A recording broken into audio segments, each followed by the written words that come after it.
లియోగాడు ఇంత ఎక్సైట్‌మెంట్‌తో ఎందుకు ఎగురుతున్నాడనుకున్నారు? టాబ్లెట్ వేసుకోవడానికండి. వినడానికి వింతగా ఉన్నా ఇదే నిజం. కాకపోతే ఆ టాబ్లెట్ సాసేజ్‌లో ఉందనుకోండి. ఈ సాసేజ్‌లు ఆహ్, డాగ్స్‌కంత హెల్తీ కాదటండి. కాకపోతే ఇంక వాడు టాబ్లెట్ కోసం తప్పట్లేదు. బయటికెళ్ళి గట్టి గట్టిగా అరుస్తున్నాడు ఏంటని చూస్తే బ్యాక్ సైడు ఇల్లు కట్టుకుంటున్నారండి. ఇంక వాళ్ళ పని చేసుకోనివ్వకుండా అరుస్తూనే ఉన్నాడు. ఈలోపు పొద్దున్నే చేపలమ్మాయి వచ్చిందండి. రొయ్యలు, చేపలు తన దగ్గర తీసుకుంటూ ఉంటాను. ఇంక సరే కొంచెం చేపలు తీసుకుందాం గదా అని ఇంక బకెట్‌తో నీళ్ళది పట్టుకొని బయటికెళ్ళాను. తినేసి పొద్దున్నే ఫుడ్డు కారు చుట్టూ పడుకున్నాయండి. ఇంకా రాకీ గాడు గూడా అక్కడే ఉన్నాడు కదా అని "నువ్వు లోపలుండు నాన్న" అన్నానని చూడండి ఇంత దిగాలుగా కూర్చొని నాకు ఫ్రీడమ్ లేదా నా ఇంట్లో అన్నట్టు చూడండి ఎలా పెట్టాడో.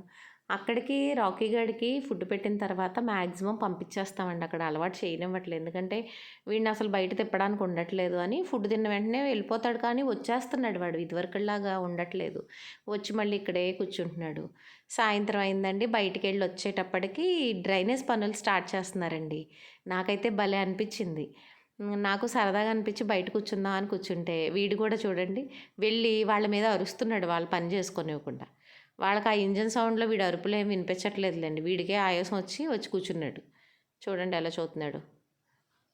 ఇంక లోపలికెళ్ళిపోదాం నాన్న అంటే, కాదు కాదు ఇక్కడే కూర్చుందాం అన్నాడు. రానంటే రానన్నాడండి. సర్లే అని ఒక 5 నిమిషాలు కూర్చున్నాక, మా నైబర్స్ వాళ్ళ పప్పీ మైలోని తెచ్చుకున్నామండి. ఎందుకంటే, వాళ్ళకెప్పుడైనా ఏదైనా అవసరమైతే ఎప్పుడైనా మా ఇంట్లో ఉంచారనుకోండి, లియోకి అలవాటు లేకపోతే చాలా ఇబ్బందయిపోతది. అప్పుడప్పుడు అలవాటు చేద్దాం అన్నట్టుగా తీసుకొచ్చాము. అదేమో విపరీతంగా కరిచేస్తుంది చిన్నది కదా! ఇంక చూడండి వీడు "నీకు బాగా అవ్వాలి మమ్మీ, అలాగే అవ్వాలి నీకు" అన్నట్టు కూర్చున్నాడు.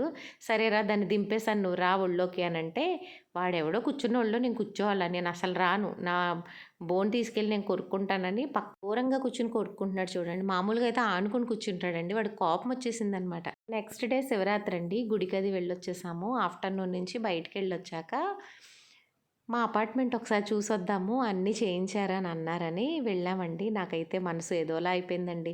12 సంవత్సరాలంటే చిన్న విషయం కాదు కదా! ఇదే ఏరియాలో తిరిగేదాన్ని లియోని తీసుకొని. వీడు మాత్రం ఏం మారలేదండి చూడండి. అక్కడున్న డాగ్స్ మీద అరుస్తూనే ఉన్నాడు.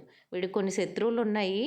ఎన్ని తరాలు, యుగాలయిపోయినా ఈడి శత్రుత్వం తీరదన్నట్టు అరుస్తూనే ఉన్నాడు.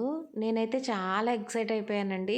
ఈ కబోర్డ్స్ అవి చేయించారు అని అన్నారు. మేముండగా ఎన్ని సార్లు అడిగినా ఏమీ పెట్టుబడి పెట్టేవారు కాదు. ఏదైనా రిపేర్ వచ్చినా మేమే చేసుకునేవాళ్ళం. నా వంటగదినైతే నేను ఫుల్లు మిస్ అవుతున్నానండి.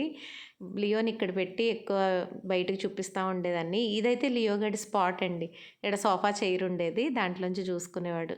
102 అనేది నా లైఫ్‌లో చాలా మెమరబుల్ నంబర్ అయిపోయిందండి. వదిలేసి వస్తుంటే ఏదోలా అనిపించిందండి. లియో గాడికి మాత్రం ఏమీ లేదు.